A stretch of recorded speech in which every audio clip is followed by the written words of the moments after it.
Welcome everybody to today's edition of the Teachers Lounge.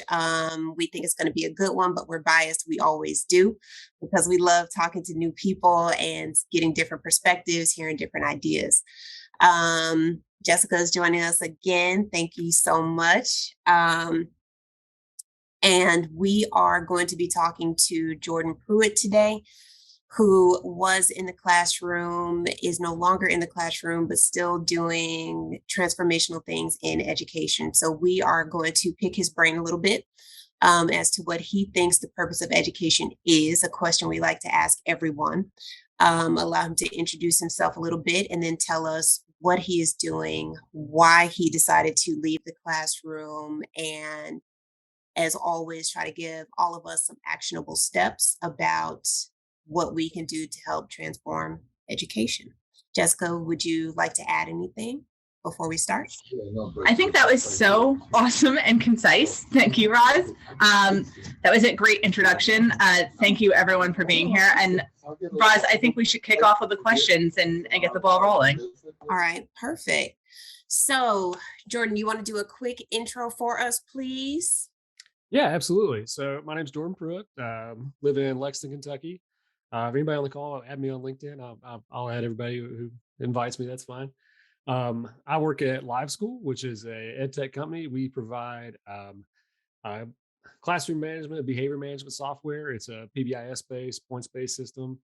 Um, and I have a podcast called The Flywheel Effect. The Flywheel Effect's about school culture, and that show kind of came from my background as a teacher and an administrator. So I was a high school teacher most of my career, 10 years, and I taught physics, I taught earth science, I taught astronomy. I did some stuff with Project Lead the Way, so a lot of that kind of stuff.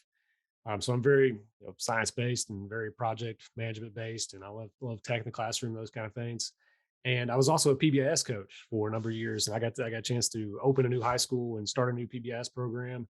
And that path kind of led me to wanting to be a dean and be an administrator. So I got my certification and was in charge of discipline at a building during the pandemic and the return. Mm. Which I know there's probably a lot of folks on the call that probably know how those experiences went, and um, it was really valuable for me as learning experience type stuff, and it was stuff that I felt gave me a chance to have a lot of impact. But my job with Live School is a lot of the things that I learned and the skills I developed I'm using now. So I manage our blog, and we write articles on school culture, classroom management, PBIS, behavior management, and rewards for students. So I write about that, and I manage, and I find other writers to contribute to that blog as well. And I have the podcast, and also run all of our social media accounts. So if anybody wants to add us on social, that'd be great. Get Live School on Instagram and TikTok. So every day I put out little classroom management tips and school culture and PBS stuff on TikTok and Instagram. So I get to do a lot of things I was doing in school. So a lot of the knowledge that was something that was really important to me when I was looking for something to do, is I wanted to still have a big impact on students and schools, because that's a passion of mine. But the way the last few years have went, and my own family was growing. I got two little girls now, and I wanted something that was a little bit more flexible for me, but I still wanted to have an impact and similar things that I was doing. So this ended up being kind of perfect for me. Okay. So that was a lot. And the only thing I heard was you're not busy at all, right? You're not doing a lot, not at all. So we're definitely going to try to unpack that. But what we're going to try to do is everybody that we have on the call is something that is central for us, Jessica and I. When we talk to anybody in education, we always ask them, what is the purpose of education? What they think it is. The cool thing about that is everyone has a different answer. So we'd like to know yours. What do you think the purpose of education is? So I love that question. On my podcast, I always start with not that question. I always ask about like your first job in education, because it goes in all sorts of different directions. So I like to guys do that. I like it a lot. I ended up answering it like three ways. I don't know if anybody else does that.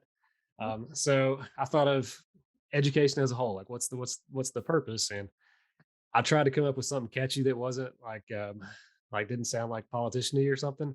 but I couldn't. So it's literally to progress us forward as people. You know what I mean? Like so, like impact knowledge, and so we can build on that knowledge. So we're all not starting over every generation.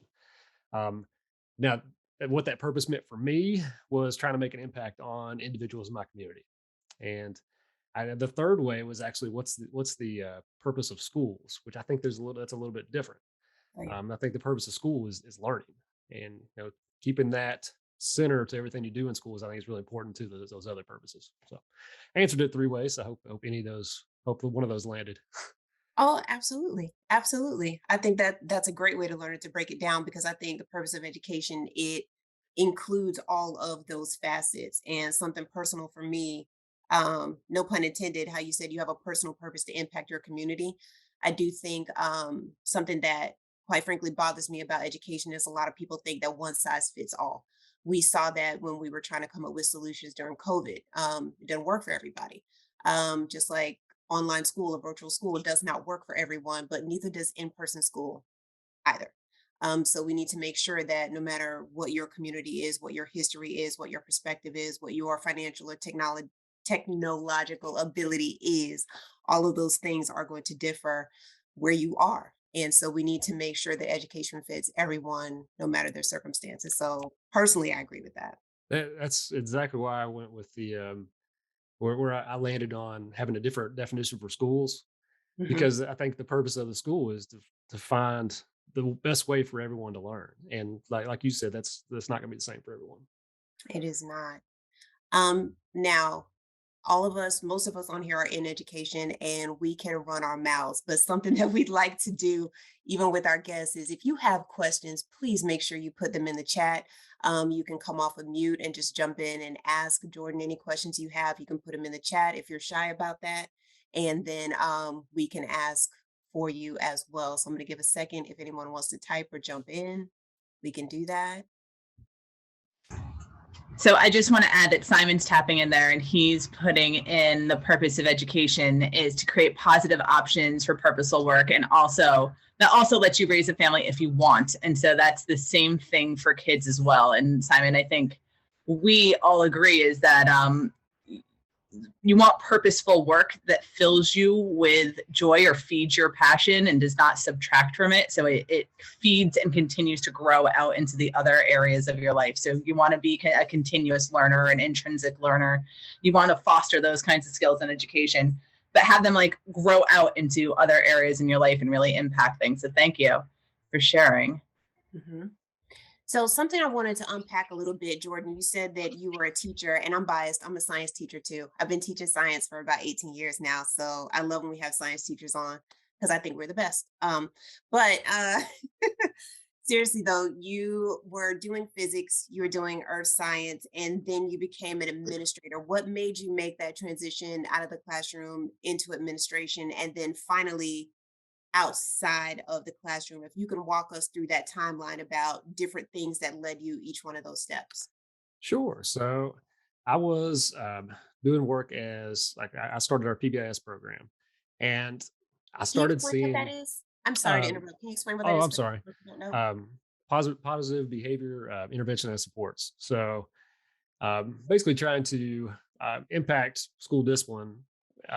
But the way that program works, a lot of times the coach is usually a classroom teacher or maybe a counselor, and I really liked the impact I could have on the whole building that way. And I found that those things I was doing as PBIS coach had a lot of impact, and they changed different cultural aspects of the school. They changed policies.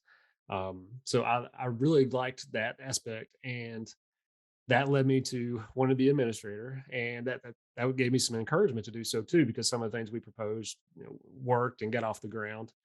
And that I thought I could make an impact on the whole building as opposed to just because of my roster. And that's not really like I was probably already impacting kids that weren't on my roster, but that was the thought process at the time. Mhm. Okay. So seeing that you could make that bigger impact beyond the classroom led you to kind of like do an administration. What made you go from, okay, administration is either maybe not enough for me anymore, or it's a little too frustrating because I think personally, definitely sometimes I think administrators get a bad rap. Teachers, we are very vocal about all the crap, quite frankly, that we have to go through in the classroom and that we're trying to do. And you're trying to address kids, you're trying to address parents and all of the stuff that's continually piled on us. But I feel administrators have that too, because it's all coming from above them. So did you feel that same kind of like pressure and tension as an administrator as well? Was there something else that made you transition from administration to live school? How did you make that jump? So yes, you do feel that pressure, and um, I was administrator in the building that I taught in too, so I knew all my teachers really well. Mhm, So that helped, but it also meant I knew the things they were concerned about too.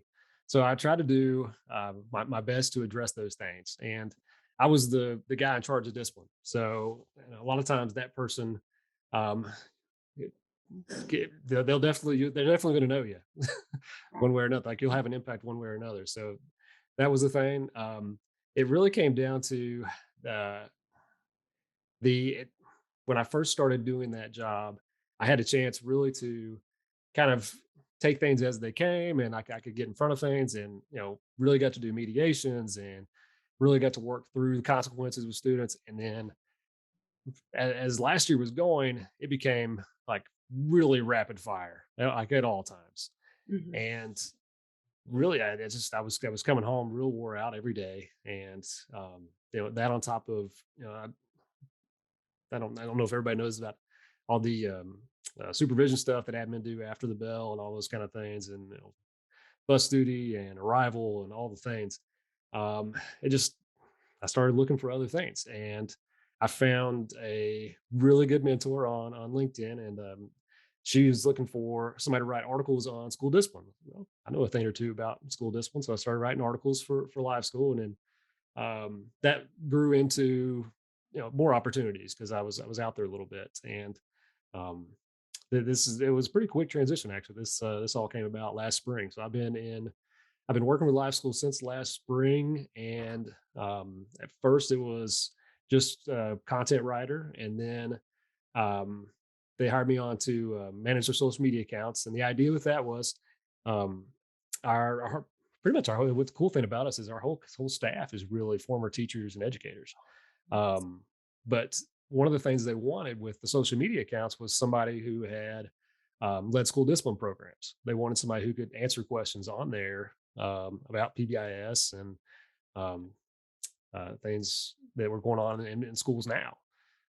So they let me do that, and kind of the same voice as the blog I was writing. And that developed into content manager, and just recently I got moved up to brand manager, which was a few more things with that. But then kind of a quick transition, but really a really fun one. And I did had I not found a cool place like live school with former educators and kind of a similar mission as what I was doing in schools, I don't know if I would have made that jump. mhm, Um, so yeah, that's kind of the story. Can I just say, I really like that story because, first of all, I mean, Roz and I are in the classroom and we've had different administrative duties in our time, but we rarely get to hear the side of the administrator. Because I mean, there's a lot of teachers, there's a small amount of administrator, it gets smaller and smaller as you move up. So we don't get to hear that side of how tough the really job is on that other level too, is that it's all falling downhill. It's all falling on all of our shoulders. And, we're sharing that burden of a system that's maybe taking on too much stuff. Maybe the school system's just taking on too much, and now we're not good at anything. So you can't be good at one thing, that we're not good at 20 things either. And so that's falling on all of our shoulders, and that's a pain point. I also like hearing about your story because there's so many people that are looking to either side hustle or blow off stress in some kind of way. I know that Roz and I write for several blogs too, and there's a way to explore your thoughts or really kind of challenge your thinking when you're writing. And it's a great way to kind of expand yourself as well. So we're living in this time of teachers looking for other options and looking for transferable skills. And that was just a great story of, you're like, hey, I'm just going to push outside of my comfort zone, or I'm going to try something slightly different. And it opened this whole new adventure for you and this whole new journey of life, which I think is is so great, and just not afraid to try new things. You know, you might not be a best-selling author. That doesn't mean you can't start writing a blog and you can't start pushing out and finding new things that still feed into your passion of education. Yeah. So the writing actually, it kind of started when I was dean, and it didn't get published anywhere. It was on our school newsletter. It was like little behavior tips, and it was just like little quick one hitters that was out in our Friday newsletter, and that was what I turned in as my sample for doing this for live school was that, and that had just been going to my staff for a year and a half or so. And I talked to a guy on the podcast who he's a principal in Florida, and he's still a principal in Florida, but he does a internal podcast for his staff. And like I happened to find his podcast. That's how I had him on as a guest because I wanted to hear about that process. But just doing those things while you're in the building, like they lead to other opportunities, and it improves communication with folks in the building too. I thought it gave me a little bit of chance to do a little retrospective thought on like how I was handling things at times too, like because when you're dealing with discipline issues all day long, all the time, yeah, you really should not take any of it home. But like if you write about a little bit of the things after, it can give you some thought about, okay, did I handle that correctly? Like how can I improve how that's going? That kind of thing. I agree. I come up with my best lesson plans either running or writing. And so like the running, it just gives you that headspace. It lets the blood flow. But then the other part is the writing, is because you're trying to find tips for other teachers, or, strength points to push, to help people stay. And then you're like, oh, I could use that advice myself. And then it forces you to have that reflection. I just wanted to add, we had a question from Simon. As I guess an administrator now working in the tech, but he asked what some parents get about what it takes to be resilient young adults. What's a common misconception out there that keeps people from exploring their educational options? So what would you maybe give as advice from that role to parents about what it takes to be a resilient adult, or is there, I guess, other options for different kinds of learners? So if the purpose of school is really bringing in all of our learners, do they all necessarily fit in that box of traditional school? Well, I think adversity is a good thing at times. That I think is probably the thing you can get across, particularly as a teacher in the classroom and as a parent at home for sure. Um, Teaching your kids that adversity is normal and like you can get better through those things. Um, that that's the thing that I think we miss the boat on a lot, because we don't want our kids to go through bad times. You want it all to work for them, but it's not. And the sooner they can learn that part, the quicker they can get through those things and come out better on the other side. Something that I wanted to circle back to a little bit, which I thought was a great nugget from the principal you interviewed from Florida, is that he did a podcast focused on within the school. A lot of times you see a lot of principals trying to encourage self-care or to find ways to empower their teachers or to make them feel like they're a part of a community that cares about them. Wow, that's an obvious way to do it. So it's a way to engage those other educators that are in the trenches with you as an administrator to say, hey, I hear you, I'm listening, I'm inviting you to be on this sound box in a constructive and respectful way. So that way I can hear your problems and we can try to problem solve that together. It's almost like a community of practice for the school, a way to reflect, a way to do it. And you're offering that way for them to be heard. I just think that's awesome. So I wanted to applaud that principal again. That was amazing. Yeah, Um, I'll give his name because he's on LinkedIn too. I'll make sure I credit him as Dr. Anthony Turcala. okay. And if you happen to go back and listen to the shows, I think he was episode 3, I believe. Okay. We talked about behavior plans and kind of his experience with school discipline and the comeback in 2021 and 22. But yeah, it started as a way for when I was talking to him, and I've kind of shared this with some of my admin friends here in Lexington that I know close.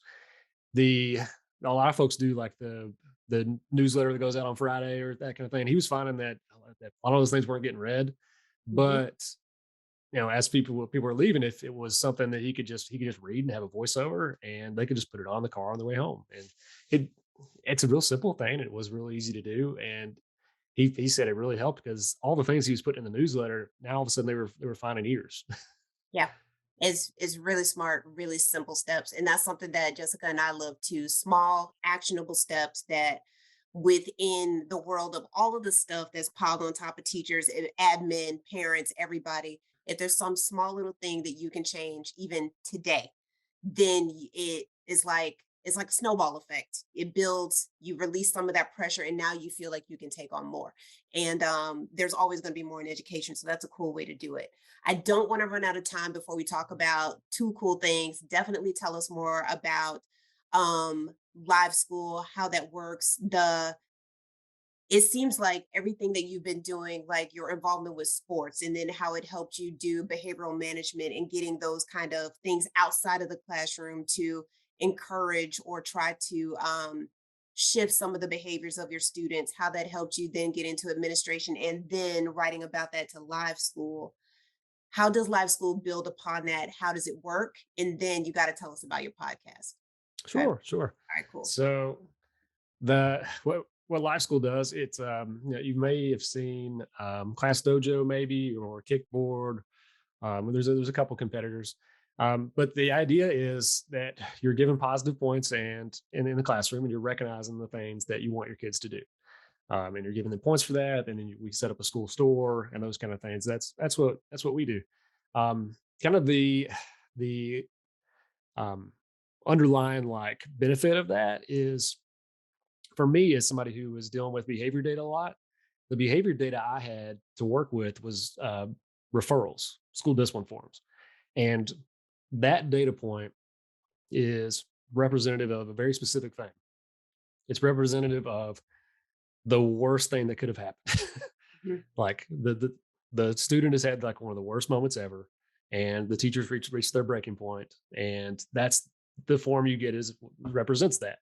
You don't see all the little things that led to that, and you don't have all the data points that talk about how often they were engaged in class, were they prepared, were they on time. You don't get all those things. So that's kind of the thing that live school does. It lets you keep track of all those little data points and give kids rewards for doing the right things. But it also gives folks who are making behavior decisions and behavior management decisions an idea of what's going on outside of these big inflection points that are end up on referrals. Particularly with younger grades, because all you're not going to get a lot of referrals there either. Anyways, so you may not have a lot of data to begin with. Um, the podcast is all about school culture, and so that's kind of in line with our mission is getting people on the same page and improving culture in schools so we can have more success for our students in schools. And so the experience of being a teacher and administrator can be better. That's what we want, and which I think that's kind of your all's mission as well. Um, Absolutely. but you talked about small steps, and Yeah. that's the whole idea behind the podcast. The flywheel effect is all about little wins that create big momentum. And so we bring on leaders from all different types of backgrounds. They're from different schools. They're from public schools. They're from private schools. They're from charter schools. And they're principals. They're teachers. They're superintendents. We've got a few folks that are like educational influencers, like Gary Brooks has been on, Rudy Kafele has been on, Andrew Michelle's been on. But we get their take on school culture, and they get to share a little win that they had or they observed.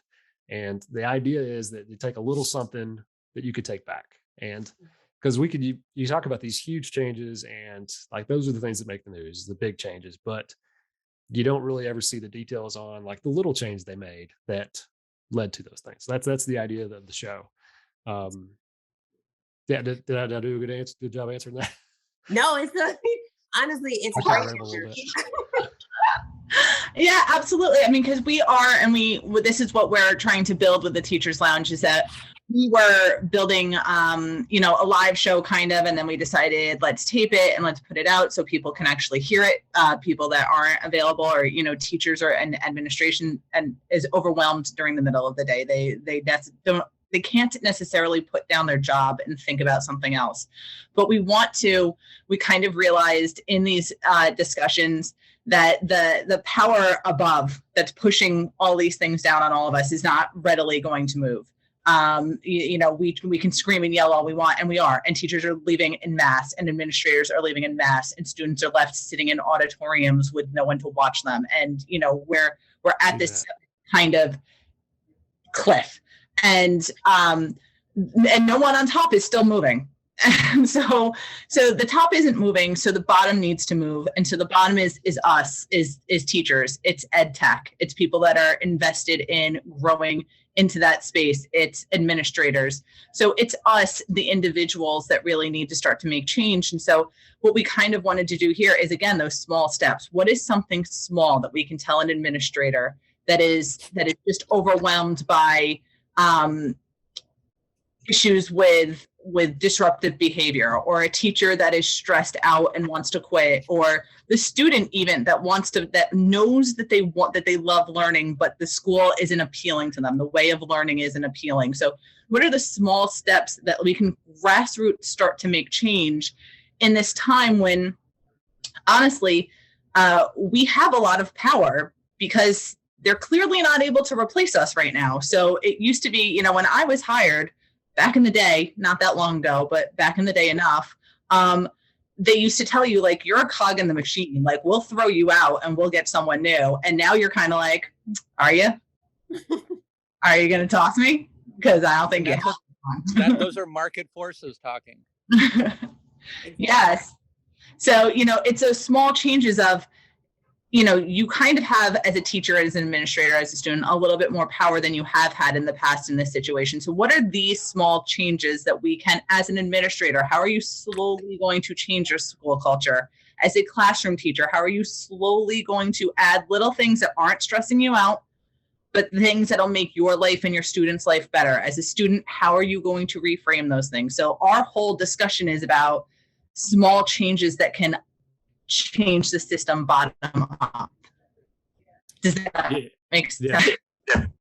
That's exactly right. My wife is an elementary teacher, and it wasn't all that long ago that she was interviewing against 100 applicants, 150 applicants for one job, and we saw that shrink pretty considerably. Absolutely. I'm a social studies teacher. My first job, I lived in New York. I would commute 3 hours a day for a job in East Harlem, because there was no social studies jobs anywhere in the suburbs. Like, you could not get to them. And then when I moved to Connecticut, I traveled 2 hours a day for a social studies job. So, it's changed. I could get a job tomorrow.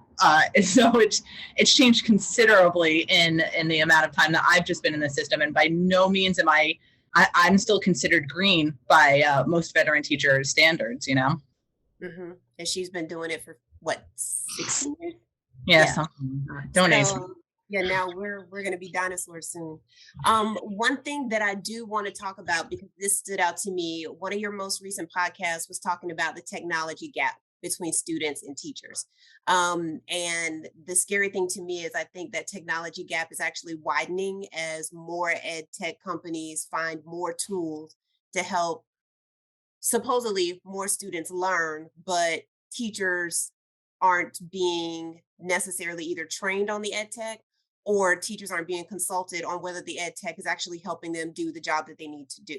So can you give us, yes, I'm going to ask you for links so I can put all of this available, make all of this available so people can listen to it. But can you tell us some nuggets that you got from that podcast for people who are listening now? Because I know a lot of us are using those ed techs, besides like the big ones we all know and use, Brain Pop, we like Newsella, certain things like that. But there's some new stuff that either we don't know, that kids know.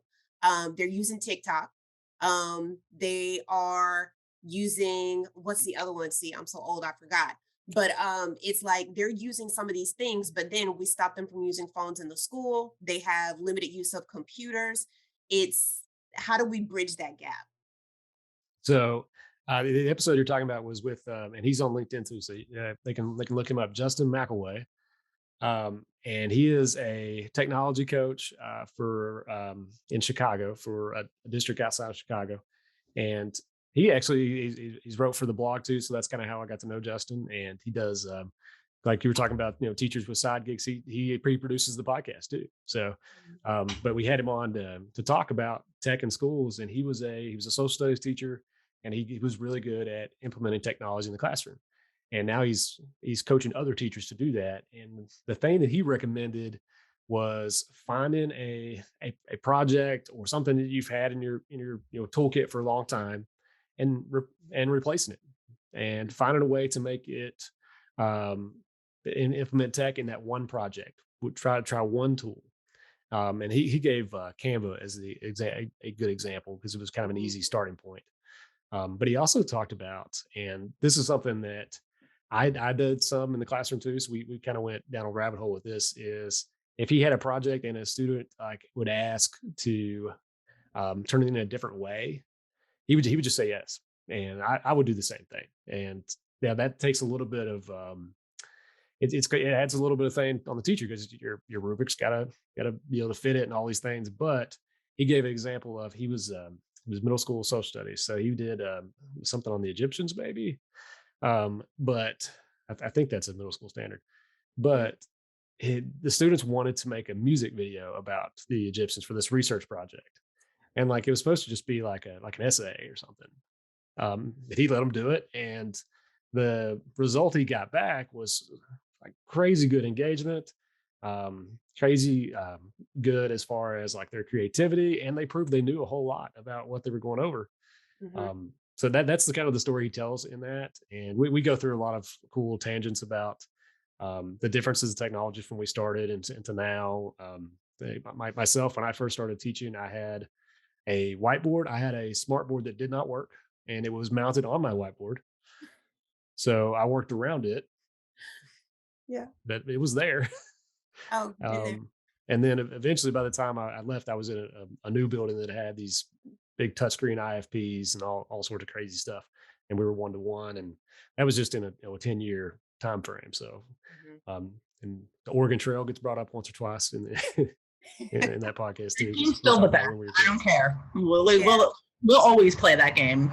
The kids need to know what dysentery is. Like, that's a major learning road in middle school. Oregon Trail is never going away. That came up because we're talking about classroom management and 1-to-1 classes, and the kids who've got the multiple tabs open, they're playing games on the side, and we're talking about that's distraction. But what I'd found was with high school kids, was a lot of my kids who were really good at like being sneaky and hiding it off the side, they were also like knocking out my assignments too.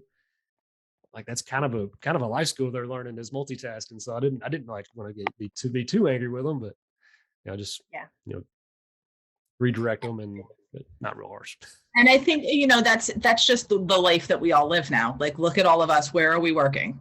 We're working at home. We're working on our laptops. I have 2 laptops open right now and a phone next to me. You need to be able to switch through those tabs. And while we would like school to be singularly focused, it's not real life either. Is that, part of the executive functioning skills that we're supposed to be teaching in school is not the executive functioning skills of 1990.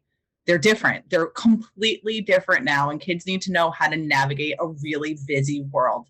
And that's not, you're a bad teacher because they have tabs open. It's the function of the world. And so as, a main priority of a teacher is to meet students where they are. They are in a world where media comes at them in all directions.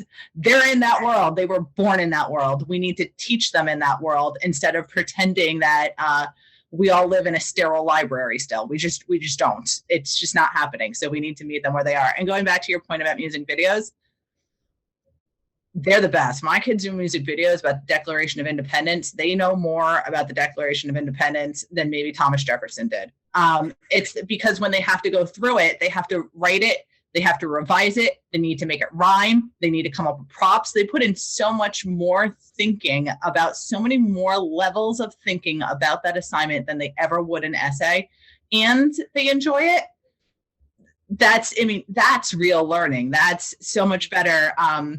And I just posted an article on LinkedIn 2 days ago that kids are finding AI systems to write their essays. So very quickly, it just like with your multiple tabs open, those essays, they might have been great in 1990. They might have been great in 1980. They're not cutting it because now the computer's writing it for them. So, how are you assessing their learning in their world? And that's really, really an important thing that we kind of got to get over, is that like that traditional way of this is rigor. It's not rigor for them anymore. It's AI. We got to adapt it up. I do think what you were talking about too, with how you started teaching with a whiteboard. Some of us started teaching with a chalkboard. So that was the transition that as teachers we were able to even make from when we started to the tools that we have access to now.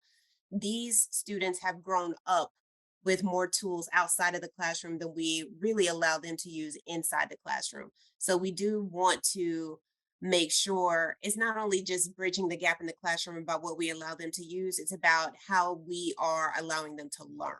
And I think that is a big thing that as educators, administrators, we need to understand exactly what Jessica was talking about.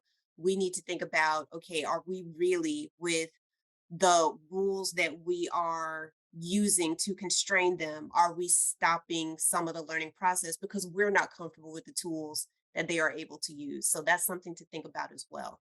I do want to open it up one more time to questions. Um, Anybody have any questions, any kind of insights that they learned today before?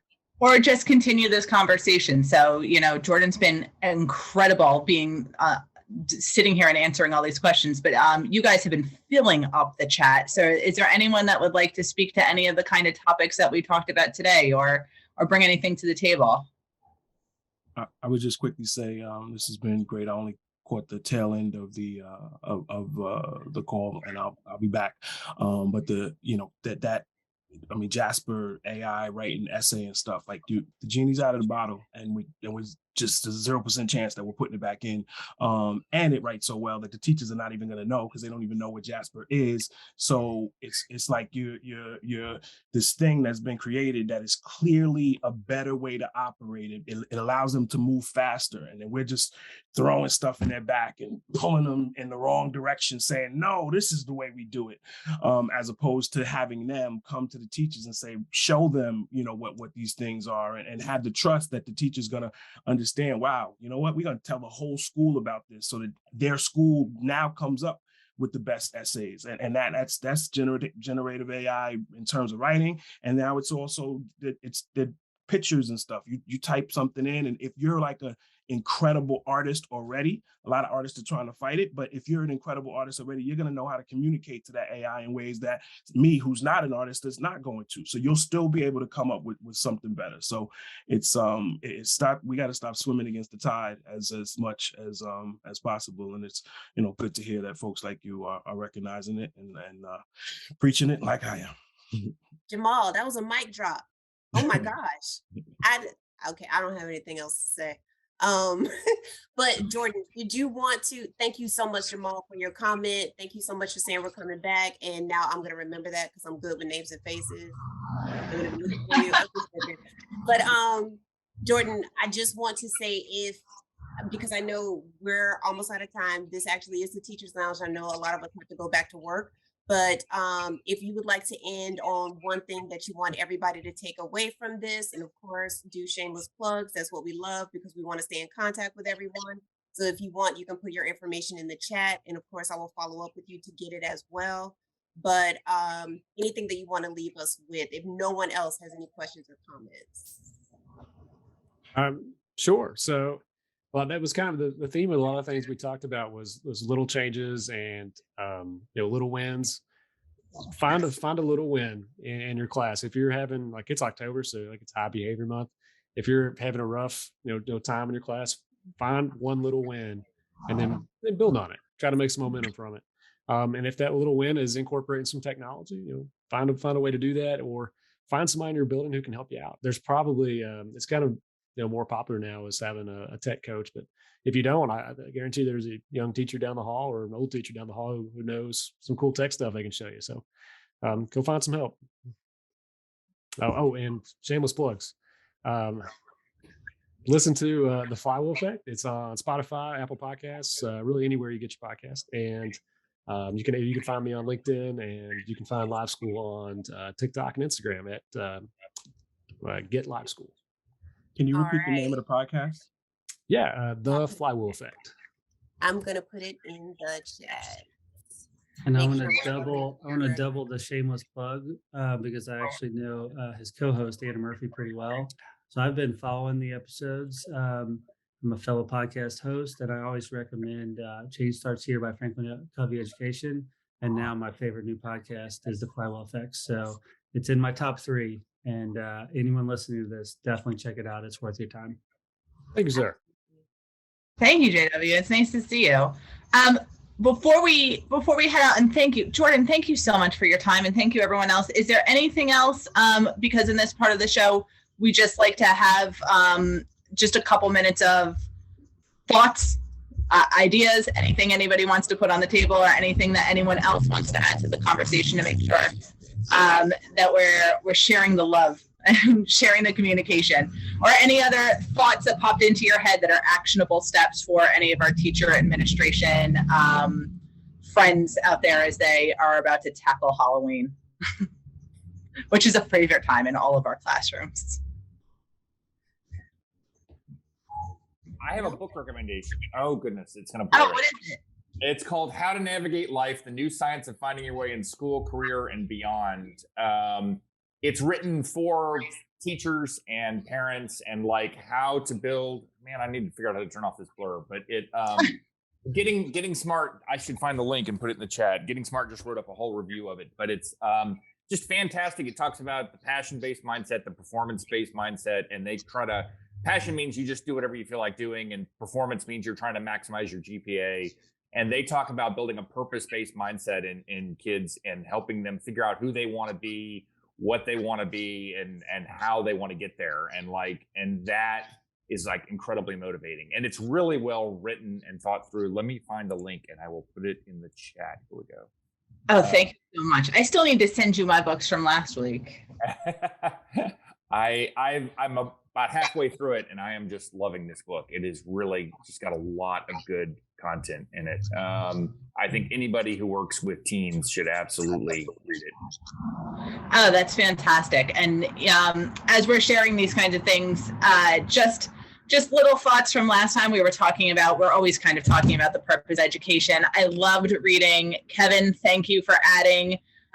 Jeff, thank you for adding. Simon, you've been adding this whole time about the purpose of education. Again, we always come back to that idea of what are we really doing with our everyday? Is it really, is the purpose of education following that script that we get every day, or what are we actually trying to accomplish with our kids? How are we going to push different skills? I had a conversation with my seniors this morning about getting real life experience of, we're going into economics and how to actually build a LinkedIn page, or how to actually set up an interview, as opposed to, dealing with some of these, their educational standards when I look at them are about how to write checks.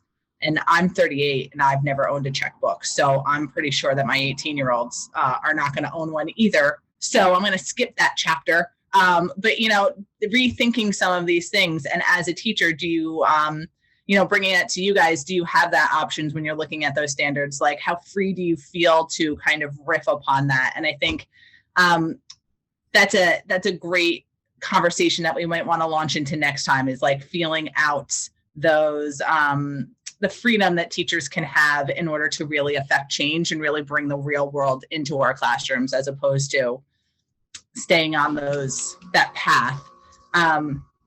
One thing that yeah, Jordan. One thing Kentucky did over the last, it's probably about 5, maybe a little more than 5 years, but the science standards, and I think this was in conjunction with a couple other states, so other people may know about this too. But the next gen standards were more process based and less less specifically about the content, more about like how you got there, which gave you a lot of room for that riffing you were talking about. That's wonderful to hear, because, and that's the same thing.